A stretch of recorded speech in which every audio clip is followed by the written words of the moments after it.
No último vídeo, nós estudamos equações paramétricas e vimos que é possível suprimir o parâmetro t e escrever, por exemplo, x em função de y ou y em função de x. Vamos olhar para estas duas outras equações paramétricas. A primeira, que é x igual a 3 vezes o cosseno do parâmetro t, e a outra, que é y igual a 2 vezes o seno do parâmetro t. Nosso objetivo é tentar remover o parâmetro t, escrever x envolvendo y ou y envolvendo x. Eu vou pegar a segunda equação. Como temos o 2 multiplicando aqui, eu vou dividir tudo por 2. Eu ficaria, então, com y sobre 2 igual a seno de t. Agora, eu quero isolar t. Para isolar t, eu preciso, entre aspas, cancelar o seno de t. Então, eu vou usar a função inversa do seno, que é chamada como arcosseno. Arcosseno de y sobre 2 é igual ao arcosseno de seno de t, ou seja, função inversa garante que ali estejamos falando somente de t. Aqui vale uma observação sobre o arcosseno, porque isso pode confundir muitas vezes as pessoas. Arcosseno de qualquer valor, por exemplo, y, pode ser também escrito como seno menos 1 de y, ou seja, a função inversa do seno de y. Eu prefiro evitar esta notação porque isto pode ser confundido, pode ficar ambíguo e ser confundido com seno de y, tudo elevado a menos 1. E isto seria 1 sobre seno de y, que não é definitivamente a mesma coisa que o arcosseno de y. Eu prefiro evitar a possibilidade desta confusão. E isso costuma acontecer porque, por exemplo, quando você vê escrito seno quadrado de y, isso é, sim, a mesma coisa que tomar o seno de y e elevar ao quadrado. Pode gerar confusão, do mesmo jeito que seno menos 2 de y seria 1 sobre seno quadrado de y. Ora, para evitar essas confusões, eu prefiro usar arcosseno ao invés de seno menos 1 de y ou do que for. Vamos voltar ao problema. Bem, conseguimos isolar t em uma das equações, vamos substituí-lo na outra equação, nesta aqui. Então, se x é igual a 3 cosseno t, agora nós teremos x igual a 3 cosseno, em vez do t, vamos colocar arcosseno de y sobre 2. 3 cosseno do arcosseno de y sobre 2. E observe, então, que escrevemos x em termos de y e não estamos mais agora usando o parâmetro t. E observe também que esta é uma equação um pouco intuitiva. Ela ficou relativamente complicada comparando com aquelas outras duas que nós tínhamos. O mesmo aconteceria se escrevêssemos y em termos de x. Bem, esta equação sendo um pouco complicada, nós podemos estudar outras formas de representá-la. Vamos reanalisar as duas equações aqui. Em se tratando de trigonometria, vale a pena um lembrete de que seno ao quadrado de x mais cosseno ao quadrado de x igual a 1, esta identidade trigonométrica, vem lá do círculo trigonométrico de raio unitário, cuja equação é x² mais y² igual a 1. Se nós formos analisar isso junto aos ângulos, nós chegamos a esta identidade com certa facilidade. Bem, vamos agora tentar escrever o cosseno de t em termos do resto e o seno de t em termos do resto nas duas equações. Vamos reorganizar um pouquinho aqui. Com tudo reorganizado aqui, vamos lá. Nesta primeira equação, eu vou dividir os dois lados por 3, eu teria x sobre 3 igual cosseno t. Nesta outra equação, eu teria, então, y sobre 2, dividindo tudo por 2, igual a seno de t. Bem, agora, com estas duas equações, eu vou reescrever a identidade trigonométrica trocando seno neste caso, de t, seno quadrado de t, por y2 ao quadrado, y sobre 2 ao quadrado. A mesma coisa para o cosseno. Reescrevendo, então, nós teríamos y sobre 2 ao quadrado, isto seria o seno ao quadrado de t, mais o cosseno ao quadrado de t, x sobre 3 ao quadrado, igual a 1. Só vou organizar um pouquinho. Vou tirar os parênteses. Eu vou ter x ao quadrado sobre 9 e também colocar o x antes do y por uma questão de conveniência. Y ao quadrado sobre 4 igual a 1. Com um pouco de esforço, você lembrando de vídeos e estudos de outras sessões, temos aqui a equação de uma elipse.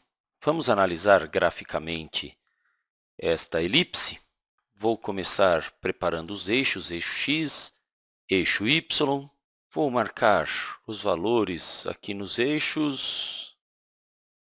1, 2, 3 para o x, menos 1, menos 2, menos 3. Para o y, 1, 2, menos 1, menos 2. Eu marquei aqui com base no que temos aqui.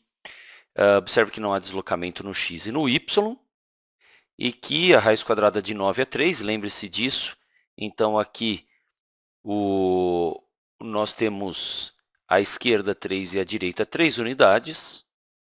E, para o caso no eixo y, raiz quadrada de 4 é 2, então 2 para cima, 2 para baixo.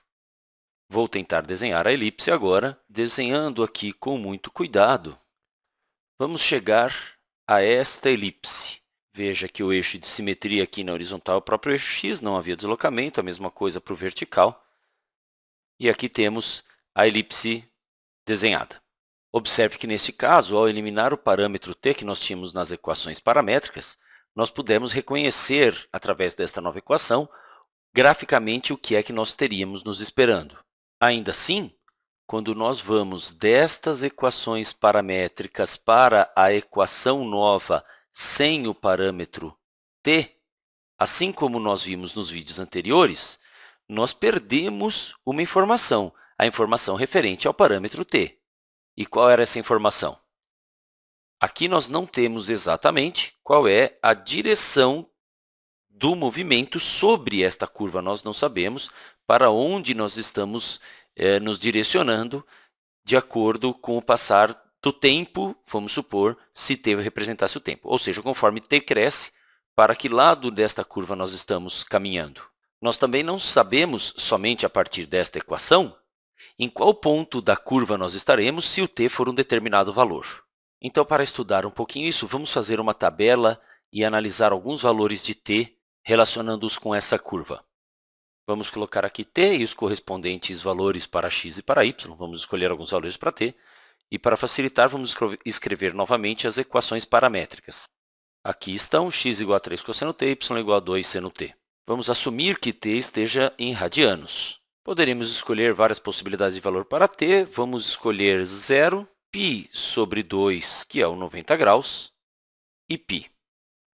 Vamos lá. Para o x, quando o t é 0, cosseno de 0 é 1 vezes 3, 3.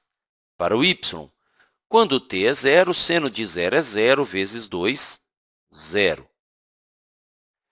Para o π sobre 2, no x, cosseno de π sobre 2 é 0 vezes 3, dá 0. Para o y, seno de π sobre 2 é 1 vezes 2, 2. Para π, cosseno de π é menos 1 vezes 3, resulta menos 3. Para y, seno de π é 0 vezes 2, 0. Vamos marcar os pontos ali na curva, no gráfico. Quando o t vale 0, o x é 3 e o y é 0, o ponto, então, é 3, 0. 3, 0. Aqui está. 3 para o x, 0 para o y. Aqui é quando o t vale 0. Quando o t vale π sobre 2, o par ordenado é 0, 2. 0 para o x, 2 para o y. Então, aqui é quando o t é igual a π sobre 2. Quando o t vale π, x é menos 3, y é 0, temos aqui quando t vale π, nós temos aquele ponto ali. Bem, com essa informação, percebemos que quando o valor de t vai aumentando, nós estamos nos deslocando sobre a curva nesta direção, na direção, ou melhor dizendo, no sentido anti-horário. Neste sentido, nós estamos nos deslocando conforme t vai aumentando. Examinando os limites, por exemplo, se o t pertence ao intervalo de 0 até o infinito, até o mais infinito, pelo que nós já percebemos, com valores crescentes do t, nós estamos nos deslocando sobre a elipse no sentido anti-horário e nós ficaríamos dando infinitas voltas no sentido anti-horário. O mesmo se t pertencesse ao intervalo de menos infinito a infinito. Claro, estamos falando de números reais, não é? E se eu quisesse descrever apenas uma volta em torno da elipse, eu simplesmente tomaria o t no intervalo de 0 até 2π. Observe que t está relacionado aos ângulos que são descritos aqui. O t estaria aqui. Em uma volta, temos 2π. Se este raio, entre aspas, fosse constante, nós descreveríamos exatamente a circunferência. Veja que esta informação, sem as equações paramétricas, nós não teríamos. Então, em resumo, nós tínhamos estas duas equações paramétricas. Para facilitar a obtenção do gráfico, nós escrevemos simplesmente em função de x e y, reconhecemos a elipse, desenhamos a elipse e voltamos analisando alguns valores de t, do parâmetro, para determinar o sentido do movimento sobre a tal elipse.